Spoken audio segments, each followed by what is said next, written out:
James's trial continues in the abandoned radio station. A golden wheel, burning eyes style angel has appeared before you, with your father's face stretched across the metal. June, what do you do? You're a real fucking piece of work. And I'm going to try to begin casting a spell. Okay. As you do so, orange light fills a large number of the computers and speakers as if it was some kind of electricity, but definitely not meant for these machines. And it starts playing old conversations you've had with your father. What is one of the harsher things he said to you? I think it was when he told me not to come back when I came out. And that's when I, joined my gang that I had. Brilliant. You hear that over and over again. And don't come back! And don't come back! Come back! Come back! Over and over again across the halls. And when you roll magic, roll with a -1. As you can feel this secret of yours being broadcasted outside, that other people can hear you somehow, that James standing atop the radio station has clicked, and don't come back. And he smiles. Roll your magic with -1. All right, I'm going to take out a, do you guys remember fucking disposable cameras? I do, yeah. There were these plastic containers that you would put the film in, and I take out one of those, and inside it I have crushed up powdered stained glass from the Vatican. And I start making a circle around this fiery creature, and as I'm doing it, I'm chanting over and over again, Wedge El Da! Wedge El Da! Wedge El Da! And I'm gonna try and banish it. That seems like the appropriate one, huh? I rolled a 9 plus 2 and then -1, so a 10 total. All right. Actually, can I bar it instead? I think that's trap a specific person, minion, or monster. But either way, absolutely. Is that something I can do? Yeah. Dope. Yeah, so I want to trap it here. Inside this circle. It stands in place as these machines start wailing their ghastly wail at you. The same thing over and over again. And don't come back! And don't come back! And don't come back! Across the way. As I have it trapped, I'd like to tell it, my father was right. I am a nasty piece of work. A nasty piece of work! You're trapped here with me now.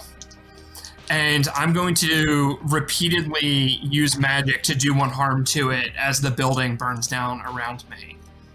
Okay. Go ahead and roll magic still with the -1 as you can hear these sounds from the station blaring in your ear. Ooh, that's bad. That's going to be a 5 -1 plus 1, so a 6. 6. Alrighty. On this, it all goes to hell. So as you try to inflict harm on it, what are you doing to inflict harm on it? That's a good call. I think just hitting it with Eldritch energy, wherever it is that my power comes from. I'm assuming nowhere good. You hear in the back of your mind, our magic, our way of life comes from secrecy and sacrifice. And as you start to unleash these eldritch, I don't want to say that line because that's probably copyrighted, as you release these arcane bolts of energy at the monster, you can feel that your hand starts to crack and crinkle, and you can feel your eyes start to lose their magic, and the world goes dark as you can feel this intense heat around you, and the fire is gone, and you are blind in here, while this monster is awake, and there is fire around you. You can feel a heavy wind start to play up as the machines around you continue to play, if not a little louder. What is another thing that hurt your feelings that they probably don't even remember? Oh man, I'm gonna have to talk about like to my therapist after this session. The axe forgets, but the tree remembers. I think it's my baptism. As I came up, I saw the look of joy and pride in my dad's face, and that memory just has like a whole different feeling to it now. Absolutely. You can hear the words of the priest as they speak their holy doctrine. They can see, or you don't see it, but you can see it in your mind. That very specific moment. Catholics had priests. We had, pastors. Yeah. Pastors. I was like, it's one of those two. One of those two. I failed. Pastor speaks their doctrine. And you can hear your parents. They're trying to remain silent during the ceremony, but you can hear them mutter between each other their great pride with you, with having you, and bringing you into the fold. What do you do? I am going to try and spur the flames on more. I don't want this creature to leave. So I'm happy that it's still contained, but I want this building to collapse on it. Okay. So I'm going to try to use magic to increase the fire around us. Okay. As the sounds have gotten louder as you are blind right now, go ahead and take a -2 to the roll, as the situation is real bad for you. Dope. Hell yeah. Fuck yeah. That's a natural 10. Baby. Rock on. And that cancels out your bonus on its own, so it evens out to a 10, yes? Yes. All right, and this, I assume, is do something beyond human limitations? Yeah, that works for me, however we want to call it. Either that or inflict harm on the building. Either one's fine. I'm going to use the building as a weapon, so this is an enchant weapon. Alrighty. Yeah, no, beyond human limitations works. Yeah. As you release this fire, you have this sort of like daredevil-y vision for just a moment as you can see the heat transfer and scrape up the walls. You watch as the machinery burns and sputters out. The electronics start going from "and don't come back," to "and don't come back," as if the building around you is melting rather than burning. You can feel this intense hot wind swirling around you. You feel as if you're being buffeted by leaves. You can see finally through a thin red light between you as these long series of pictures of your life throw wild around you.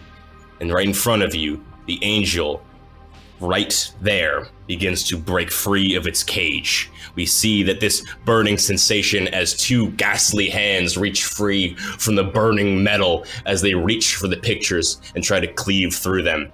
And we're gonna cut away.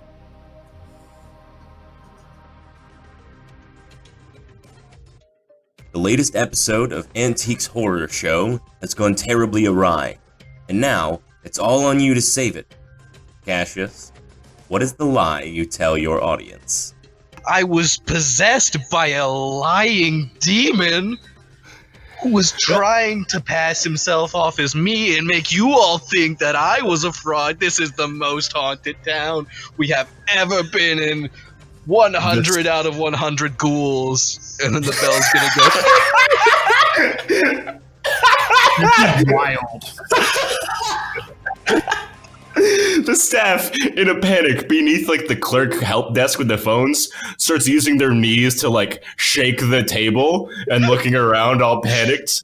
Everyone in the staff who's never been in a situation is trying to do as much damage control as possible. Because they're like, we are so fucked.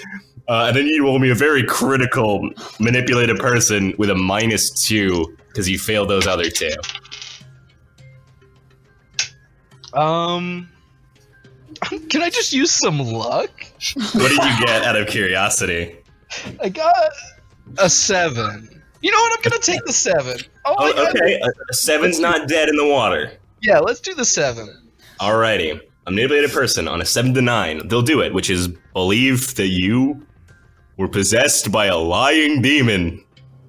But only if you do something for them right now to show that you mean it. What do you fucking do? So here's what I do. So I'm gonna do that thing where like one hand comes up like it's all of a sudden has its own mind, and I'm gonna go, it's back! And I'm gonna try to do a backflip and probably not land it. Go ahead and give me an act under pressure to backflip, which you have never done before, I am certain. And if you fail, I'm gonna hurt you real bad. Oh, come on. I keep rolling and then it knocks one off the table, and then I roll the other one and it knocks the other one off the table. Act under pressure. That's cool. So that's... Yeah. 8, 9. 9. On a 7 to 9, the keeper's going to give you a worse outcome, hard choice, or price to pay. Price to pay. You're going to stick this landing, but you are going to break your fucking right leg, right heel, right as you do it, and you're going to have to hide it the entire time and pretend like it's normal. Otherwise, everyone's going to be like, this is fucking bullshit. And you're going to take a harm. I don't think you're in any otherwise danger, but it super sucks. Yeah. I think to this day, he still tells people when a storm's coming it hurts, but it actually doesn't. Of course. The crowd gives you like, he's in danger! And someone who is definitely paid to be a priest and is definitely not, runs on over to you and starts like faking an exorcism with you. It is the most like hammy, corny bullshit that someone could be throwing. But people who believe Antiques Horror Show is real are the type to believe this nonsense. And you get into a state of recovery. And as this happens, a distressed-looking middle-aged woman, maybe a little bit older than middle-aged, runs up to you, and she puts her hands on your lapels and starts. She's clearly been crying, and she's got red eyes, and she's distressed. And she said, and you at this point go by the name Cassius Montgomery, yes? Yes. Mr. Montgomery, I need your help real bad. Please stand back. You might catch the demon, but do go on. I'll take any risk. It's for my daughter.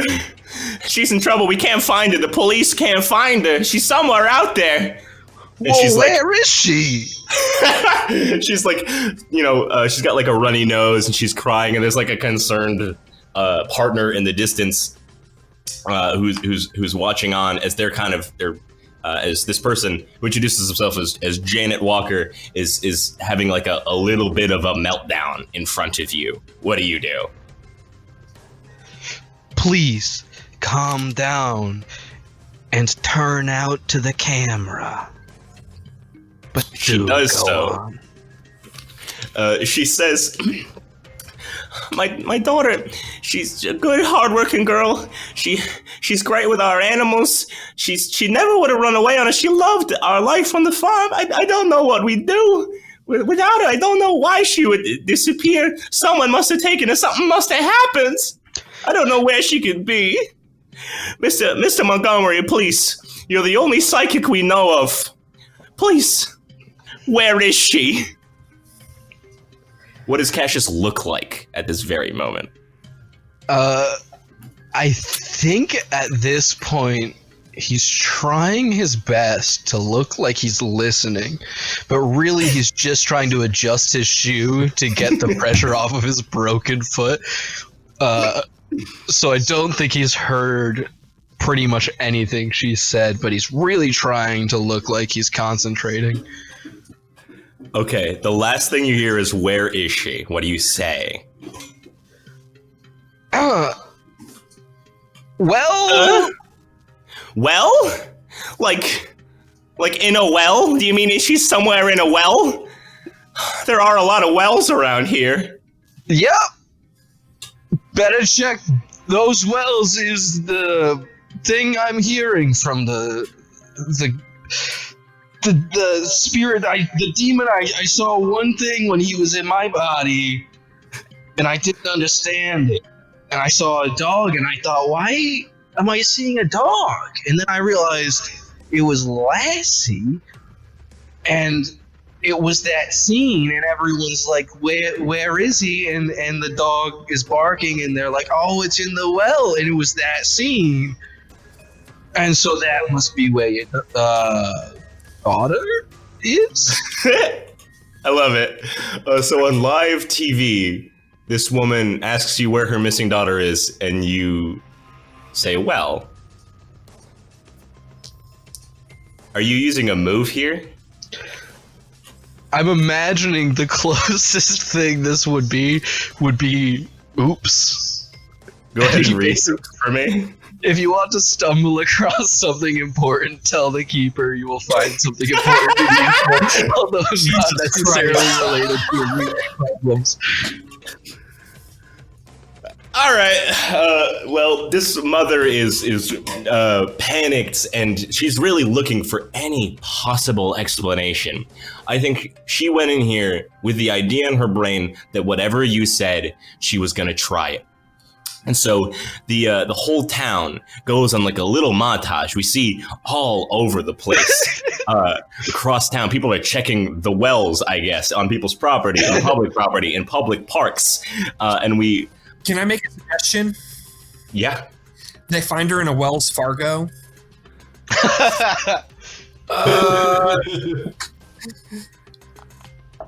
I don't think so. Okay.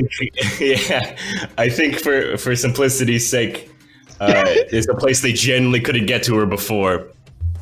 And Cassius, of all people, maybe it was like random chance. Maybe it was God for some reason looking out for you. Maybe it was some devil waiting to get your deal down below. No, Kurt. You run into a well that it's just stationed outside an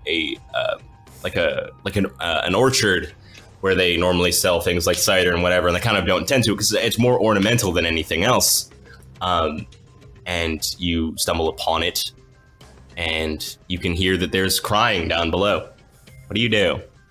There are no cameras around yet, but you know there will be eventually. But I can get to the well, like, fine. It's not like... There's no impediment, but no one will see it. I think he's gonna go over anyway. He's gonna go and check it out and be like, hello? Hello? Hello? And it's, like, dark down there. Like, it's you couldn't see anything reasonably. Are you... Is someone there? Yeah, are you the daughter of Janet Walker? Yeah, I'm Dana, I guess. Shouldn't say I guess. Yeah, okay. You guess? Help's on the way. My name's Cash. Hey, now you're so long. Are you like a fireman? Nope, not in as many words. How'd you get down there? I fell. What? You just fell? Were you standing on the well or something? I was just sitting on it while I was waiting for the bus to come. Wait, what is this, a nursery rhyme? Alright, I'll go get some help. I'll be right back. You're just gonna, like, call out to anyone else who's nearby. Absolutely. I mean, there are, like, regular-ass workers nearby. I don't think they have, like, a rope, but they probably have, like, a fire hose or something nearby that they can lower down. Or like a garden hose, not a fire hose, a garden hose, so they can like lower down to assist her out. And I think with enough time, that'll just come. She'll just pop on out, and we see that Dana Walker is like a early college age person who is clearly like dehydrated and like soaking wet. And she's kind of been like hanging in like waist high water for a little while now. And she's like got like lightly blue tinged skin at this point. She doesn't look well, for what it's worth.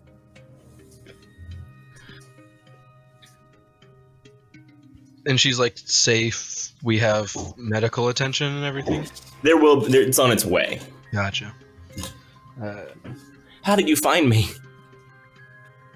Well, you see, I'm actually a television psychic, so pretty much by chance, but don't tell anybody. She looks at you with utter confusion because that explains literally nothing. And the cameras arrive before the medics do, and the director wants to like have you get in a picture waving with her and being like, and look at this incredible hero with his great powers. He has rescued this victim. Cassius partake. Yeah, you could be like, oh, we could even like lower her down into the well a little bit. Like she'll be safe, but like we could put her in a little bit if you want to get some B-roll of me like pulling her out or anything. She looks aghast. Well, you don't have to. I mean, you'd have to sign the forms anyway. So like, if you don't want to, you don't have to. I just thought it could be a good. I don't think it's a role here. No. She does not want to do that. Fair enough. Eventually, the medics arrive, the camera crews arrive, and we see you, Cassius, in this sort of like flip photo scenario of news hitting across newspapers. Psychic saves missing girl. The reporters bring you and Dana in for interviews. You guys end up sitting in a limo across from each other every now and again. Pictures of you, fresh and well-to-do, go up on the walls of those with very niche interests. Is there anything you say to her in these small moments where they are like trying to make a spectacle of you two?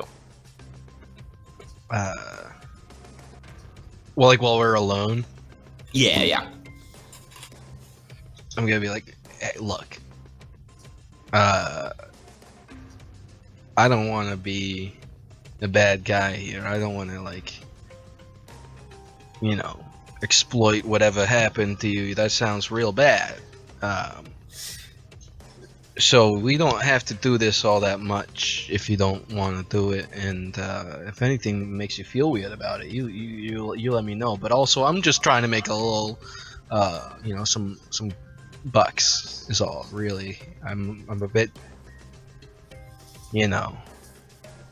tired. So.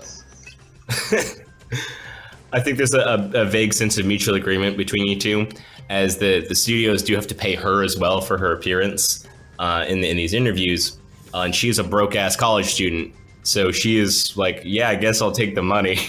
And there's like a vague mutual understanding between you two at this point. As these sort of things come to a close and it's time for you to move on to your next state, we see you step into your car, the newly refurbished 1984 what is it? Chrysler LeBaron.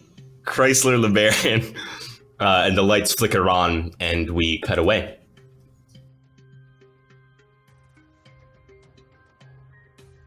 Beck, Chuck has decided that you are ready to advance your training.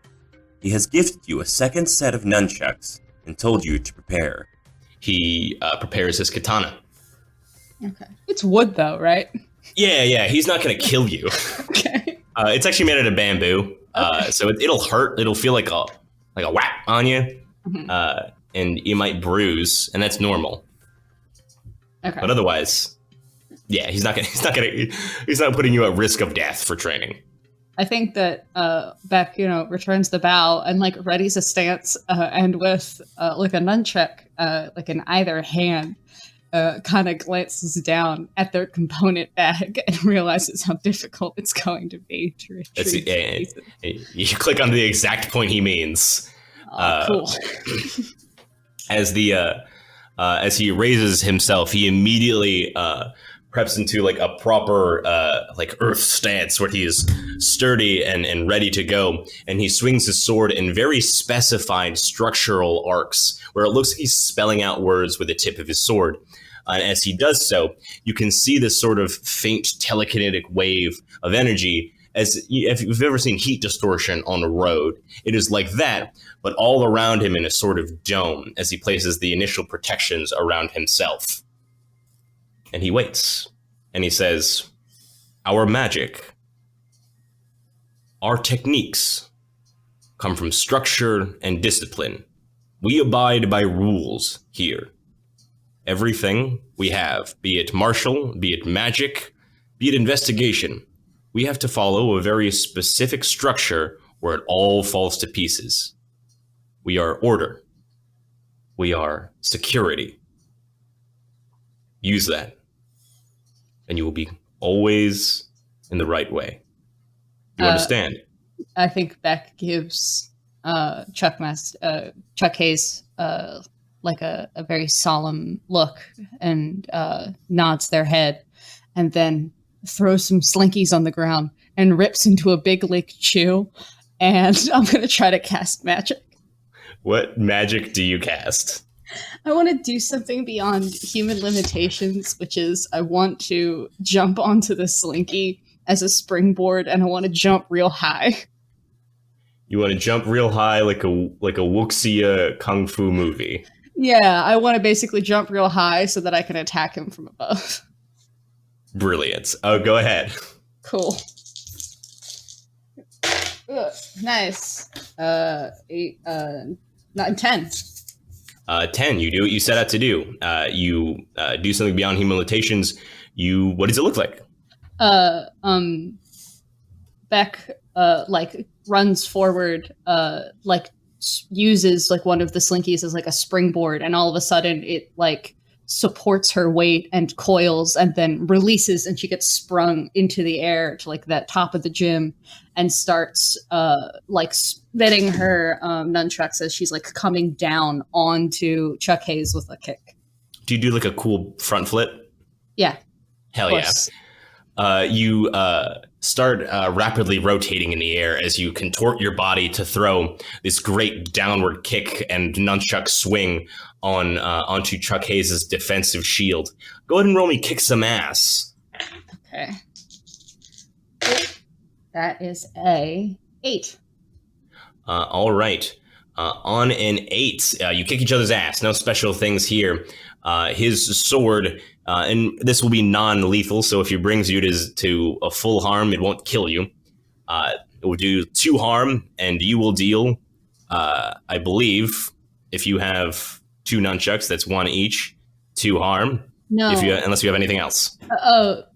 Each nunchuck does 2 harm because I have the initiate move, Ancient Fighting Arts, where we'll bring that up to 3, I think, is how we'll do that simply. Gotcha. Cool. 3 harm. You deal 3 harm to one another. You see that the force of your initial blow, augmented by your great leap into the air, is enough to bend his shield sort of like a strange cellophane or jelly. Like you can see the physical distortion in the air. He is good at this kind of spell, and you are able to, if only barely, pierce through it enough to give him a good whack across the chest. And he does a quick tuck and roll to create some distance between you two, and takes a firm stance again, realizing that you will go hard on the offensive, really as you always will. He starts to create some problems for you. And he claps his hands together, starts rotating his sword like a helicopter fan. You see him throw up into the air with his free hands a degree of like goose down feathers. And as he does so, you can feel this great gust of wind pushing against you. And he says, "Structure, acolyte. You must find your roots. You must find your discipline." And you can feel yourself slightly midair start being thrown back. And you're going to slam into the bleachers unless you do something right now to stop it. So with use magic, can I trap myself? I guess so, right? I don't see any reason why you wouldn't count for any of those.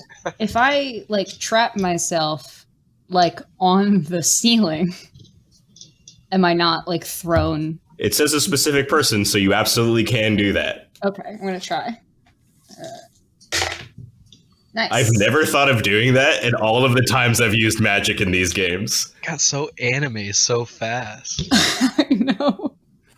I got a 9. So Beck is like chewing like a big league chew and blows this Hold up. cartoonishly large bubble. What magical quality of Big League Chew enables you to do this magic? Inherent to the brand of Big League Chew? Yes, specifically, I'm asking you right now, what about Big League Chew gives you magic? I think that it's because Big League Chew is the most uncomfortable bubble gum ever made, and there's a degree of strain that one undergoes. So that becomes like the sacrificial element to the magic. All right, absolutely. I'm trying to remember what happens for mixed successes for magic. You choose a glitch. Let me get you. Yeah. Glitches. The effect is weakened. The effect is of a short duration. You take 1 harm, ignore armor. The magic draws immediate, unwelcome attention. It has a problematic side effect. I'm going to do short duration. So Beck blows this cartoonishly large bubble of Big League Chew as they're flying through the air, and it pops and it sticks them to the ceiling. But it's a short duration, so it won't hold for very long. Oh, absolutely. We can see immediately the camera pans right to your feet, like your dumb sneakers connected to the rafters, as the gum in its large form is stretching and getting thinner and thinner slowly. But you are held right there, and there's probably like a cartoonish moment of you swinging around on it for sure. Nice. Brilliant. You have defended his initial blast of energy. And he says, "Good, Acolyte. You found a route. But now recognize, your enemy is not approaching you. It's waiting for you to come to them. You need to throw them off their rhythm. What do you do?" I think that Beck will try to cast magic again so that she can do a long-ranged attack. Do you want to inflict harm? Ignore 1 harm, ignore armor, magic, obvious. Yeah. Okay, absolutely, go for it. Nice. I have an 8, 9. 9. Okay, same thing. Choose a glitch. The effect is weakened. The effect is of a short duration. You take 1 harm, ignore armor. The magic draws immediate, unwelcome attention. It has a problematic side effect. I'm gonna take a harm. Beck fishes out of their lunchbox one of those stretchy plastic sticky hand toys that you get from shitty Gashapon machines. I that all of the Bulwark's magic comes from dumb toys. Yeah, so initially my components list was modern day objects and more traditionally occult stuff. And when I realized that June was going to be our badass caster, I decided that Beck basically fucks up a Dollar Tree and then walks out with all of this stuff. Yeah, I was gonna say I definitely get vibes that you just went to a strip mall. So you're a Dollar Tree wizard. That's very good. Exactly. So they whip out this sticky hand toy which extends and grows nonsensically, and the hand just slaps Hayes in the face. But it then recoils and it shoots back and it also slaps Beck in the face. You feel this great sticky hand, like Spider-Man's mark of Cain on your face as you peel some dumb, sticky, gross stuff off your face, and you can feel a little bit of your skin go with it. He recoils in maybe a little bit of horror as he has realized that you pull all of your supplies, maybe from not the greatest place, and he takes a step back and he runs under the bleachers and gets a pretty sizable set of cover. "I appreciate your ingenuity, but you won't stop me with crazy antics." What do you do? I don't know how you feel about it, but I feel right now is a good time for that bubble gum to break apart. Very, very good. I was going to use it as a result of a poor roll, but I'm more than happy to watch that fall. I feel after he says antics is a really good time. Fair enough. To plummet to the ground from my bubblegum trap. As he says, "You won't catch me with crazy antics."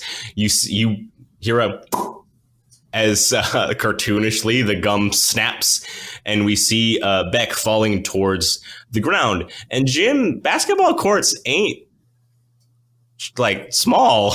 It is a sizable fall to the ground. Yeah.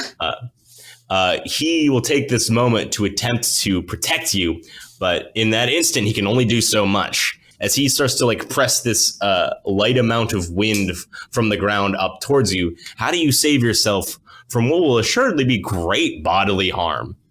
So he's basically creating like a funnel of wind to break my fall. Yeah, and as you watch him, I think the most spectacular thing about Chuck Hayes so far is that he seems to be like the most like calm, chill, Ron Swanson-y figure out there in Constance. But then when shit like this happens, he's like this weird fluid battle master where his body is like a liquid and he's drawing out magic like it's like the air that he breathes. Mm-hmm. I want to try to use magic to do something beyond human limitations, where I basically want to make myself light as a feather so I can basically like feather fall to the ground.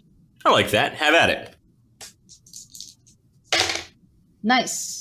9, 10, 11. All right. On 11, you do what you set out to do. And as you do this, what is one trick that Chuck Hayes always gets you with in your training because of who you are as a person?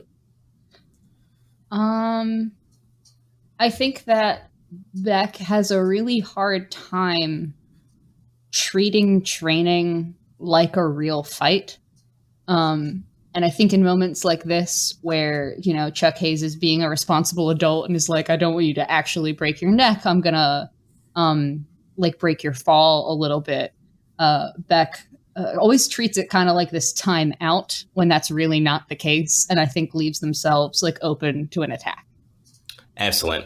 As you land kind of comfortably and start like kind of trying to catch your breath, he is already behind you like a weird anime teleporter. He says, "Gotcha!" as he places his bamboo sword right across your neck. What do you say? Uncle? The monster will never give you mercy. Even if they give you a moment to be cruel, even if they give you a moment where they misthink, where they take a step back, you need to take that opportunity to strike or escape. But, like, you know, hopefully strike, right? It depends on the scenario. If you are deeply wounded or in an improper position where striking would put you at too great of a risk, you must escape. Do you understand? Yeah. Fighting monsters isn't about risk-taking. There will be other monsters, there will be other hunters. You must always attempt to minimize damage first. Do you understand?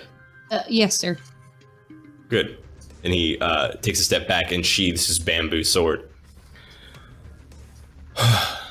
Okay. What further questions do you have for me? Well, how do we clean the bubble gum off the ceiling? Oh, yeah. Shit. And let's cut away.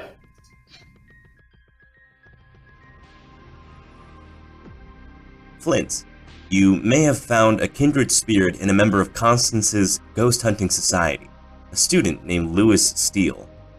In all of these writings that you have relayed to Lewis, what is one thing about yourself in your relationship with him that you unwittingly hand over to him in your writings?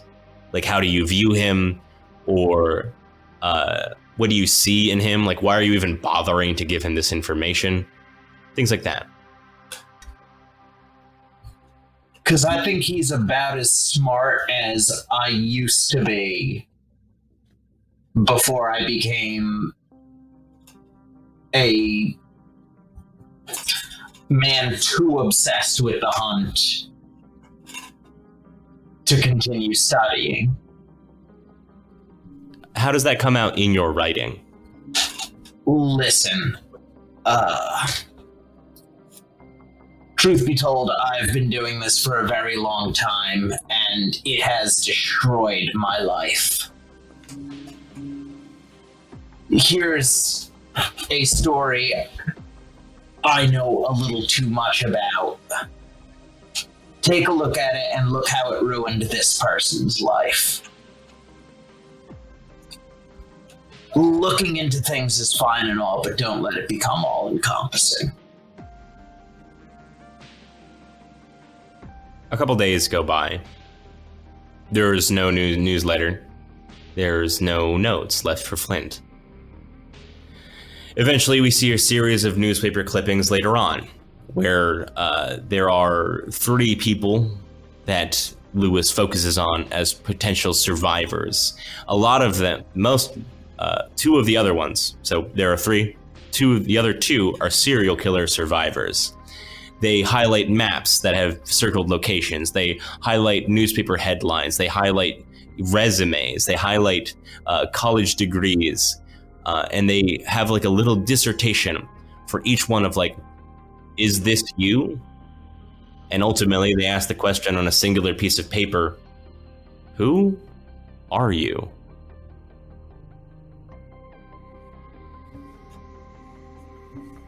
What do you do?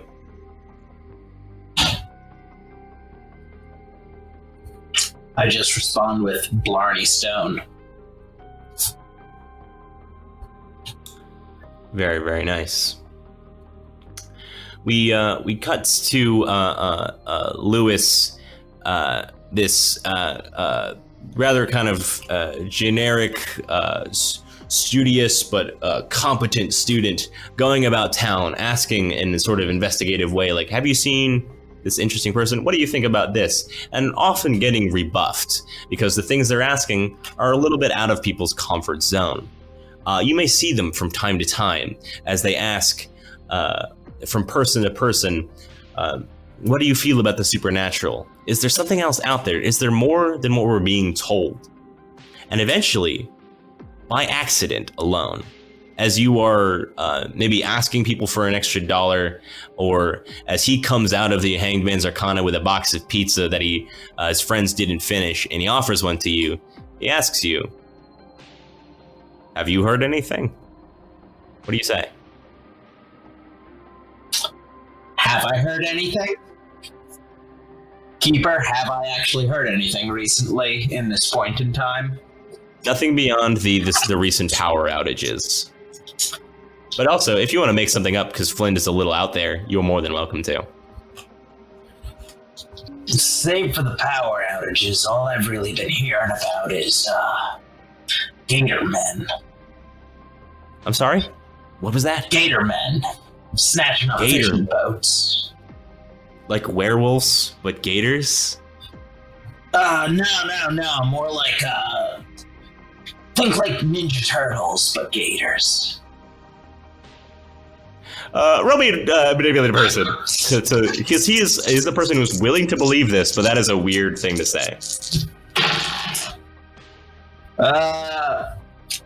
I'm guessing having a grand total of a 1 won't convince him. No, but congratulations on the experience. Yeah, I just leveled. Very, very good.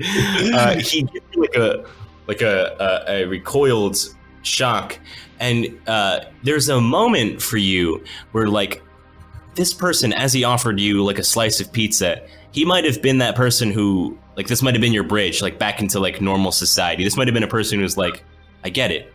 I'm a fellow believer, and I'm willing to give you some sympathy and maybe something more. And you watch him as you say this utter nonsense, and he's just annoyed. Like, he's just frustrated that he bothered, and he gets that, like, you're a person who probably needs help right now, and he's trying to be nice about things. But he gives you the box of pizza, and he just kind of bounces and looks a little frustrated. And that little bit of connection in person that you might have gotten to him to talk to Flint is gone. For sure.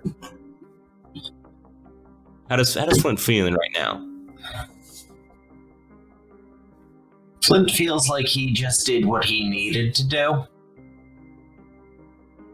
Okay. Flint And why is that? Flint wants the kid to be full of mystery and to look at the spooky stories from far away. But he only wants him to look at it from far away. Flint doesn't want to drag him into the kind of life that Flint has had to live. Very nice, very nice.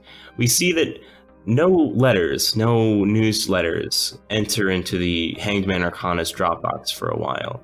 The meetings happen where the Screw Turners, the Ghost Hunting Society, shows up, but he's not there. They go after place. No one ever actually goes after that central power outage zone.